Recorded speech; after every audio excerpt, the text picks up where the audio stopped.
എന്തായാലും ഇന്നൊരു വെറൈറ്റി വീഡിയോയാണ് നമ്മളിടുന്നത്. അതിലൊരു ഓമിനിയയിൽ ഒരു ബ്രോ ഇവിടെ പവർ ഷെയറിങ് കയറ്റുന്നുണ്ട്. ബ്രോ എന്താണ് ഈ ഓമിനിയയിൽ എങ്ങനെയാണ് പവർ ഷെയറിങ് ഉണ്ടെന്ന് പറയാമോ? പവർ ഷെയറിങ് ചെയ്യുന്ന ഇതിൻ്റെ റേറ്റ്? ഒമിനിയൽ വരുമ്പോൾ നമ്മൾ വണ്ടിയിൽ ഇപ്പോൾ ഒറിജിനൽ പവർ ഷെയറിങ് നമുക്ക് വരുന്നില്ല. നമ്മൾ ഇതിന് വേണ്ടിയിട്ട് കോളം തയ്യാറാക്കി എടുക്കുകയാണ്. അത് എന്നത്തിൻ്റെ കോളമാണ് നമ്മൾ ഈ കയറ്റുന്നത്, ഓമിനിയെ കയറ്റുന്നത്? അത് നമ്മൾ വാഗണാറോ ഓൾട്ടോ സെന്ന ഒക്കെ വണ്ടിയുടെ കയറ്റാം. ഇത് ചിലപ്പോൾ 2 വർഷം ഒരുമിച്ച് മിക്സ് ചെയ്ത് വേണം കയറ്റാൻ റെഡി ആകത്തുള്ളൂ. ഓക്കെ. വേറെ എവിടെയെങ്കിലും ഇത് ഇങ്ങനെ ചെയ്ത് നമ്മളിത് എത്ര വണ്ടി ചെയ്തിട്ടുണ്ട് ഇതിന് മുമ്പ്? നമ്മളിപ്പോൾ മൊത്തം ഒരു 4-5 വണ്ടി എടുത്ത് ചെയ്തിട്ടുണ്ട്. കൊല്ലം ദൂരെ നിന്നൊക്കെ ആളുകളാണ്, തമിഴ്നാട്ടിൽ നിന്ന് ആൾക്കാർ വന്ന് ചെയ്യുന്നുണ്ട്. ഈ വണ്ടി എവിടെ നിന്ന് വന്ന വണ്ടി? ഇതിപ്പോൾ വന്നിരിക്കുന്നത്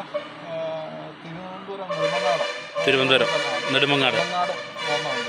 ഓക്കെ. അപ്പോൾ ഇത് കയറ്റുന്ന എന്നാ സമയം വേണ്ടി വരും? എത്ര സമയം കൊണ്ട്, എത്ര മണിക്കൂർ കൊണ്ട് ചെയ്യാൻ പറ്റും? ഇത് നമുക്കൊരു 5 മണിക്കൂർ 6 മണിക്കൂർ എടുത്ത് എങ്ങനെയല്ലോ അടുത്താവും. 5-6 മണിക്കൂറാവും അല്ലേ? എന്തെങ്കിലും ചെറിയ വളിക്കട്ട് വല്ല 12 കൂടാനേ സാധ്യതയുള്ളൂ. ഓക്കെ. അപ്പോൾ ഇതിൻ്റെ എമൗണ്ട് കാര്യങ്ങളൊക്കെ എങ്ങനെ വരുന്നത്?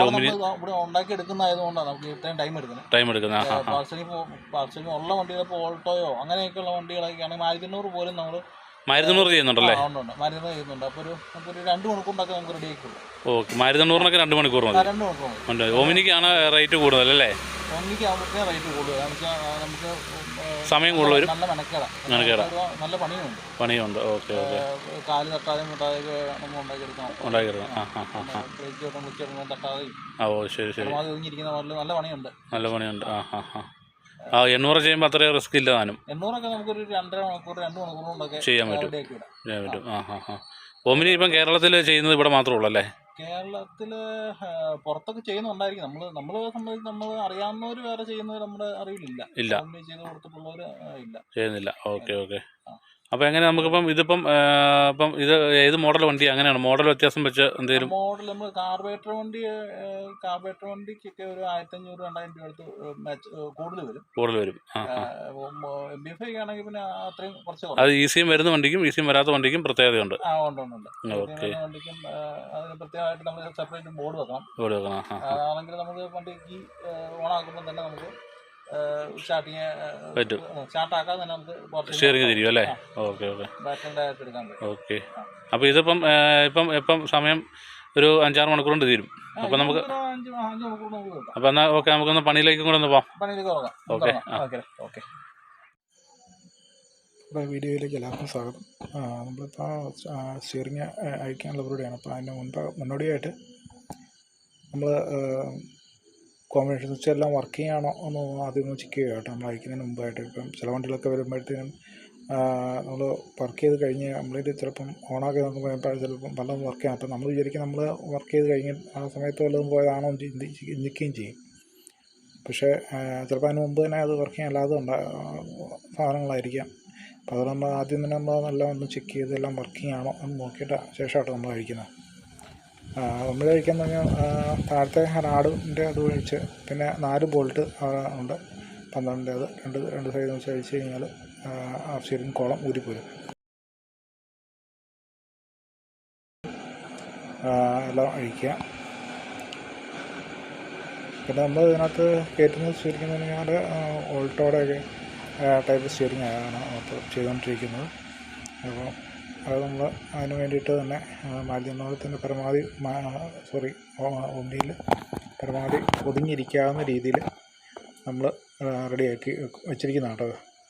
അപ്പോൾ പരമാവധി ഒതുങ്ങിയിരിക്കണം. വേറെ ഡിസ്റ്റർബൻസ് ഒന്നും ഉണ്ടാകരുത്. ക്ലച്ച് ചവിട്ടുമ്പോഴോ ബ്രേക്ക് ചവിട്ടുമ്പോഴോ ഒന്നും വേറെ ഡിസ്റ്റർബൻസ് കാര്യമൊന്നും ഉണ്ടാകരുത്. അതുപോലെ തന്നെ മുകൾവശത്ത് സ്റ്റിയറിങ് ചിലപ്പോൾ പിടിപ്പിക്കുമ്പോൾ ചിലപ്പോൾ ഒത്തിരി മീറ്റർ ഫ്രണ്ട് ഭാഗത്തേക്ക് ഒത്തിരി അടുത്ത് പോകാൻ സാധ്യതയുണ്ട്. അപ്പം അതൊന്നും അടുത്ത് പോകാതെ അതൊക്കെ നോക്കി വേണം പിടിപ്പിക്കാൻ. അതുകൊണ്ട് തന്നെ ഓമിനി നമുക്ക് നേരത്തെ സ്റ്റിയറിങ് കോളം ഉണ്ടാക്കി വെക്കാൻ നടപടിയില്ല കേട്ടോ. വണ്ടി വന്നതിന് ശേഷം നമുക്ക് അതിനകത്ത് വണ്ടിയുടെ ക്ലാമ്പും കാര്യങ്ങളെല്ലാം നോക്കിയിട്ട് വേണം സെറ്റാക്കാൻ. അതുകൊണ്ട് തന്നെയാണ് ഇതിന് അത്രയും 5-6 മണിക്കൂർ ടൈം വരുന്നത്. നമ്മൾ കറണ്ടെന്ന് എടുക്കുന്നത് തൊട്ട് തന്നെയാണ് നമ്മൾ കൊമേഴ്സ്യത്തിൻ്റെ അല്ലെങ്കിൽ വിശ്വസിൻ്റെ ഭാഗത്തു നിന്നും കപ്ലറിൽ നിന്നും എടുക്കുന്നത് കേട്ടോ.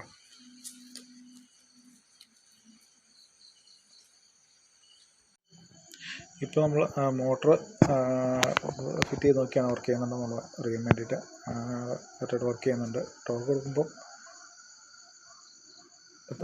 2 സൈഡിലേക്കും തിരിയണം കേട്ടോ. ആദ്യത്തെ സൈഡിലേക്ക് തിരിയുന്ന വെച്ചാൽ അങ്ങോട്ട് തിരിയണം. അപ്പോൾ വർക്കിംഗ് ആണ്. അപ്പോൾ ഇനിയിപ്പോൾ മോട്ടർ സെറ്റ് ചെയ്താൽ മതി. ടൈറ്റ് ചെയ്തുകൊണ്ടിരിക്കുന്നു. അത് കഴിഞ്ഞിട്ട് നമുക്ക് പിന്നെ ഇതിനകത്ത് നിന്ന് വണ്ടിയിൽ യാതൊരു ഓൾട്രേഷൻ ചെയ്യുന്നില്ല കേട്ടോ.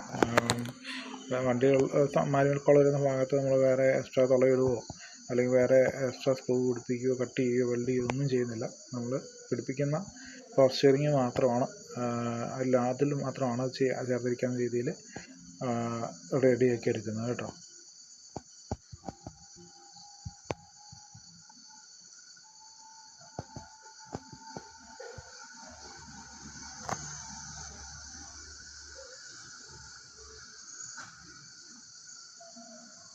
പിന്നെ നമ്മുടെ സബ്സ്ക്രൈബ് ചെയ്യാത്ത കൂട്ടുകാരൊക്കെ നമ്മളൊന്ന് സബ്സ്ക്രൈബ് ചെയ്തൊന്ന് സപ്പോർട്ട് ചെയ്യാമെന്ന് പ്രത്യേകം ഓർമ്മിപ്പിക്കുന്നു. ഇനി ഇതുപോലെയുള്ള വെറൈറ്റി വീഡിയോകളൊക്കെ ആയിട്ട് ഇനി വരുന്നതായിരിക്കും.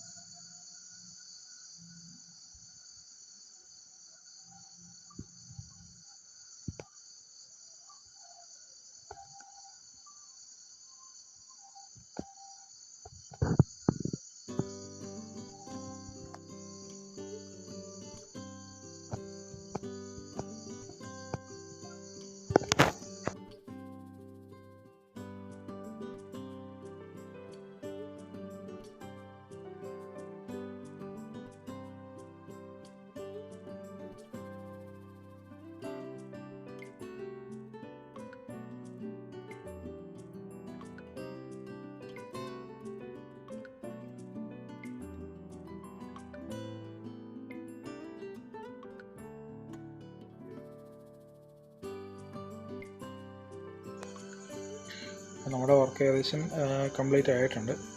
അപ്പം ഏകദേശം ഒരു 5-6 മണിക്കൂറിന് ശേഷം ഇപ്പം സമയം ഏകദേശം 3:15 3 മണി കഴിഞ്ഞിട്ടുണ്ട്. സമയമാകുമ്പോഴത്തേന് നമ്മുടെ പണി വർക്ക് കംപ്ലീറ്റ് ആയിട്ടുണ്ട്.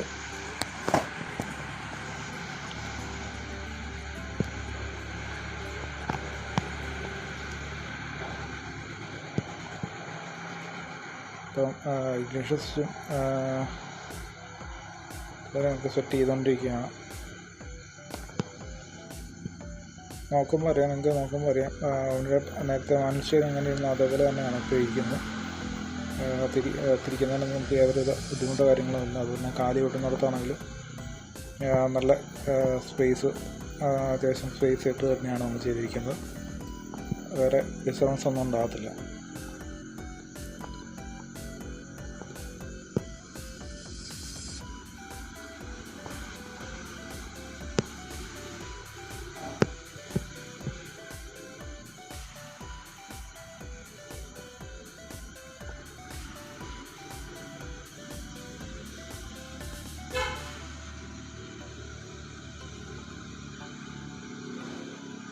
പ്രത്യേകിച്ച് ഒന്നിലൊക്കെ പവർ സ്റ്റിയറിങ് ചെയ്യുന്ന ചില ആളുകൾക്കൊക്കെ ചിലപ്പം ചില ആക്സിഡൻറ്റ് കഴിഞ്ഞിട്ടുള്ളവരോ അങ്ങനെയൊക്കെ ഉള്ളവരൊക്കെ ആണെങ്കിൽ കൈക്ക് ചെറിയ ഒടിവുള്ളവർ അങ്ങനെയൊക്കെ ഉള്ളവരൊക്കെ ആണെങ്കിൽ അത്യാവശ്യം ബുദ്ധിമുട്ടായിരിക്കും കൈക്ക് വേദനയൊക്കെ എടുക്കാൻ സാധ്യതയുണ്ട്. അപ്പോൾ അതുകൊണ്ടാണ് നമ്മൾ പവർ സ്റ്റിയറിങ് ചിലർക്ക് ചെയ്ത് കൊടുക്കുന്നത്.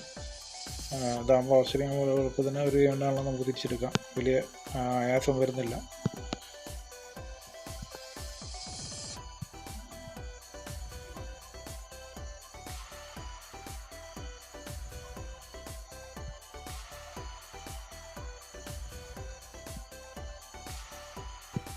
പിന്നെ അതുപോലെ തന്നെ മാനുവൽ സ്റ്റിയറിങ് ഒന്നിട്ട് പ്രത്യേകിച്ച് ടൈറ്റ് വരുന്നത് തന്നെ സ്റ്റിയറിങ് ബോക്സിൻ്റെയും അതുപോലെ തന്നെ അതിൻ്റെ ക്രോസ് ബാർ അടിവിടെ ക്രോസ് ബാറിലൊരു ഇത് വരുന്നുണ്ട്, റാഡ് വരുന്നുണ്ട്. അപ്പം അതിൻ്റെ ബുഷ് തേയ്മാനം വന്നിട്ട് വന്നാലും ഈ ഒരു ഭയങ്കര ടൈറ്റ് അനുഭവപ്പെടും കേട്ടോ. അപ്പം അതൊക്കെ ബുഷ് അടിച്ചിട്ട് ക്ലിയർ ചെയ്തതിന് ശേഷമാണ് നമുക്കത് ചെയ്യുകയാണെങ്കിൽ നല്ല സ്മൂത്തായിട്ട് വർക്ക് ചെയ്യുന്നതായിരിക്കും. മാനുവൽ സ്റ്റിയറിൻ്റെ കാര്യം പറഞ്ഞത് നമുക്ക് വർഷം ചെയ്ത് പിന്നെ അതും കംപ്ലൈൻ്റ് ആയിട്ട് ഉണ്ടാവില്ല. എങ്കിലും അതും കൂടെ ചെയ്യുകയാണെങ്കിൽ നമുക്ക് കുറച്ചുകൂടി നല്ല സ്മൂത്തായിട്ടായിരിക്കും വണ്ടി. ഒറ്റ വേണ്ടതാണ് തിരിച്ചെടുക്കാം.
അപ്പം ഇത്രയും നേരം നമ്മുടെ വീഡിയോ കണ്ടിരുന്ന എല്ലാവർക്കും ഒരു വലിയ താങ്ക്സ് കേട്ടോ.